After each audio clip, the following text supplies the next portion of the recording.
And welcome back to Marvel Contest of Champions news for the 29th of October 2018. Yay! We're back with the old intro. I thought, we're going to dust it off, try and do 1 month of one intro and then do another month of the other before I do my big improvement and revamp of Marvel Contest of Champions news running into the end of this year. And more on that I'll reveal fairly shortly. Before getting into news, I just want to extend my thanks to the community and the people that applied to join our alliance. I don't really get myself too involved with alliance-based matters, and that's because that I work full-time, and also I've got this YouTube channel which takes up a huge amount of my time as well, and I'm trying to have a life and get some kind of general enjoyment from my existence on this planet. But when I do get involved with alliance stuff, you know that things are quite bad and need getting resolved. In particular, having 4 people leave very sharply, including obviously our leader, which is due to a lot of stress with the game. It's something that I'll cross in another video, which is going to be called MCOC Burnout. But the main thing is thank you to the people that have now joined, and we're putting some structure together for our alliance. I'm also going to kind of exchange some ideas and stuff that I have in order to improve alliances, which, like I said, I didn't really want to get too involved with this stuff. I just like being a member and not too much of an officer, but I felt a need to that. But I just want to extend my thanks to everybody that shared and at the same time applied. Unfortunately, we have filled spaces, but if anything does come up, we'll let you know. Our first story up is the fact that Alliance Wars Seasons has been giving us a 3-week break instead of 2, kicking off on the 31st of October 2018. For some alliances, this will be good, and for others, it won't be brilliant. They're like, hey, I want to get back into this, I want to grind it out. I don't really hear a lot of people actually saying that, but I'm sure there's probably people out there that do feel the same way, that like to do more Alliance War Seasons. For those that are restructuring their alliances, like ours, this is good. It means that we don't have to rush around quite so much to put our defenses in place, understand how we're going to work things, who's in what BG, the usual piddly crap that usually is involved with running and or looking after an alliance. Next, and let's talk about Tier 2 Alpha. So I've been looking in the forum for a little while today, and I see the Tier 2 Alpha thing being raised in a few different posts. There's been a lot of Tier 2 Alpha based deals, and we've seen an extension on the amount that you can get of Tier 2 Alpha in the Glory Store based on the cutoffs of, like, if you buy one, then the second one is going to cost a lot more or a lot less.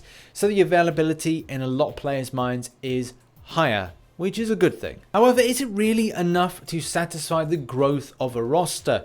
With Alliance Wars defenses being so much stronger and needed for anything rank 4 and higher, does it really force the hand of the player to then grind out certain things like Labyrinth for Legends a lot more sooner, and at the same time using their glory spend strictly on Tier 2 Alpha? Players are responding to this by saying, hey, well, could we have some sort of arenas similar in the way that you do a Tier 1 Alpha? Well, the Tier 2 Alpha should be a thing. And as the game evolves a little bit, you do feel that these arenas should come sooner rather than later. This opinion is solidified by certain things like the way you rank up stuff for different types of content. With the changing of Alliance Wars and the requirements of, say, champions that, hey, well, if it's bleed immune, you're going to have champions that have got decent other stuff like poisons, or they've got cold snaps, or they've got some sort of like detrimental effect. Like death spores, in order to take down enemies, where we used to rely on a lot of bleed based champions to kick the ass of anything we will go against in Alliance Wars. And then the decision, do you feel that you then have made the wrong decision by ranking up something to rank 4 or rank 5 that maybe was specific for Alliance Wars defense, or maybe from an Alliance Wars offensive point of view, that you feel that then your masteries are structuring around that? A lot of players do find that if they've put something up to rank 4, maybe they're the right decision or the wrong decision. In hindsight, me putting up Thor Ragnarok to rank 4 may have been a bad decision. With a champion like Domino around the corner, that I'm then thinking, right, well, was that a wise idea? The answer would have probably been no, and Domino would have been a better champion. But how was I to know that? Is that Kabam's fault? Is that other people's fault? No, that's my own choice, that's my own doing. I was helping my alliance. I thought that's good to put a rank 4 in. That's going to be helpful for Alliance Wars defense. But when it comes down the line, it would be nice to have had something to change that. Also, the argument about rank up gems. If they're only exclusively available for story mode type things, why aren't they available in other senses of the thing? Why can't you get a crystal? Why can't you spend units to get these type of gem crystals? Are they just completely one-offs? And obviously the same thing could be said for rank down tickets. And I'm not going to give a big preachy thing about rank down tickets, but maybe we'll have them at the end of the year. I think it's nice for Kabam to give them out once a year, because then it means that the player base is able to then go, right, if I made that bad decision, I can then reactivate that, and then we can change things for the better going into the next year. Either way, what are your thoughts on the matter and the whole situation about Tier 2 alphas? Have your say in the comment section, or go to these forum posts and have your say. Is good feedback for Kabam as well. Next up, and we're still all quiet over on Marvel Insider. I hope that something comes as of next month, but Marvel Insider as a story we'll stick with. And it seems that some players are not getting their Marvel Insider rewards, waiting sometimes months to get something that they went for. Kabam Zivit responds and says that if you go through the support in-game thing, you'll be able to get the answer you need. And a good point is raised that if you are with Marvel Insider and you're thinking about changing your name, don't change your name yet. Like, if you've requested it and then you've changed your name, then they're obviously not going to find you, and it's going to be a bit of a mess. Yachts then follows up with this point here, said that he got in contact with Kabam customer service, who came through and sorted them up with his Marvel Insider reward. So if you're experiencing any issues with Marvel Insider rewards with Kabam and receiving them, then make sure to go and raise a ticket or get in contact with customer support and let them know that you've got an issue, and hopefully, like Yachts, you'll have it resolved. Next up, what's your battle song for Alliance Wars when you're taking down bosses or things you don't like? What is your battle song? It's a little bit kind of like not newsish, but it's nice to find out like what the community are up to. It's a nice part of the community spirit of what kind of battle song they listen to. Now, I don't normally agree with Kabam, but I think they've got it on point here, except for the don't stop believing thing. That doesn't really work out. You're not going to there fighting a boss going, don't stop believing. It's a bit kind of pants. It's a bit wet, if you ask me. But best around. You're the best around. Nothing's ever gonna keep you down. Yeah, see, that works. That works. And a bit of heavy metal or rock. Money for Nothing, Dire Straits, yeah, I rate that. Or You've Been Thunderstruck. Yep, I like that song. That's a great song. Have your say. You could be that person that posts something, completely credible, like Shirley Bassey in Big Spender. Have your say in the comment section or on this forum post. Next up, and does this look familiar? To some people, yes. To a lot of people, no. So this is a bit odd to explain. These have been pinging up on Twitter, on social media, and all kind of other stuff. And it's like stats. It's like information on your last month. So it is kind of cool. So it says like biggest hit, best combo, perfect wins, specials used. Which, I don't know if it's specific to a certain thing. If you use 9 special attacks, then you're like, well, weird. So there may be a bit more specifics to this. I've only seen a few of them around. But what are they? Where do you get them from? These questions can be answered by Kabam.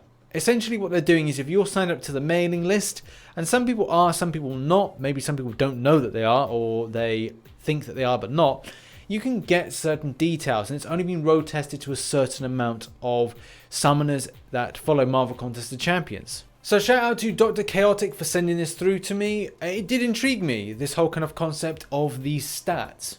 I am sorry for the confusion and allow me to address this for you.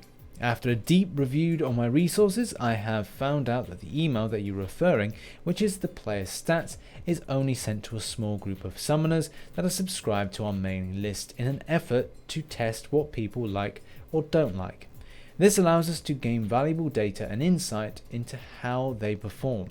It allows us to tweak them here and there before adding more players to the list. So I think this is all pretty cool. It'd be good to see a lot more players being sent this out. So yeah, long may it continue.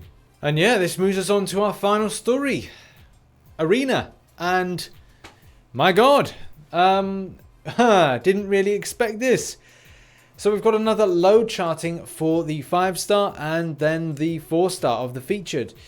With Venom the Duck going for 26 mil as a 5-star and 9.1 as the 4-star. Very, very low turnout. Which is good and bad in some ways. It means that the cutoff point for the higher amount of 5-star shards, which was the kind of the top percentage, is up to 12.3, which is a little bit higher than it normally is. Usually it's a flat 12 mil, which is annoying because a lot of players do go for that. So if they only put in 12 mil, they may have found themselves a little bit disappointed on that. The 4-star going for 9.1 is a revelation. It's been a while since we've had a low turnout for that, but maybe it wasn't a popular champion for players to take up. I did find that the champion was good when I got to content, contribute, review it, whatever I do with it. And I did find it was fun. But at the same time, a lot of players still think towards that, hey, this is a little bit of a rehash. And it's just like taking something and just going, well, we slap a new sticker on it. It's that. Even though it has been possessed by the symbiote, and there's no kind of great disrespect, there was effort that went into creating it. But at the same time, yeah, I can see why people were maybe a little bit turned off. Nebula going for 1.78 mil, which is surprising. And when it comes to predictions, I think Howard I'm getting confused with the rebranding and this re-stickering. Venom the Duck going for anything close to about 23 to 25 mil. I think players aren't going to be too shocked about kind of like the grind for that. I think maybe people even took the time off and like thought, I'm just going to screw it for the game for the weekend. But yeah, I think that would probably be good for that. Anything like 25 mil being the most. And then the 4-star featured going for anything around about the same. 8.7 mil. I would probably say go for the flat 9, and we'll see where we are midweek. But players aren't going to be too fussed about the champion. If you want a sneaky one, then go for it. And then Nebula, I'd probably say Nebula will go for around about the same. Looking for about 1.7 mil flat for that. But if you want to feel safe, 1.8 to be safe. But I really think that champion's going to go anything between 1.7. Let's go 1.7 mil, 1.75 mil.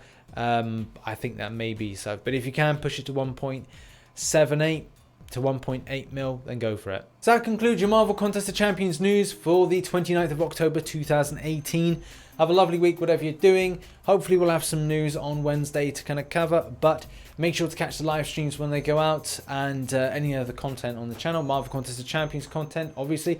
Great. And we'll look forward to doing maybe a double featured, maybe triple 5-star. Have to see how you guys voted on the Wolverine video. And if you did enjoy the Wolverine video, then make sure to put a like on it on that. And if you enjoyed it, then I've done my job. In any case, thanks very much for watching. I've been RichTheMan. Like, share, subscribe, and all that stuff. And I shall catch you on the flip side. Bye for now.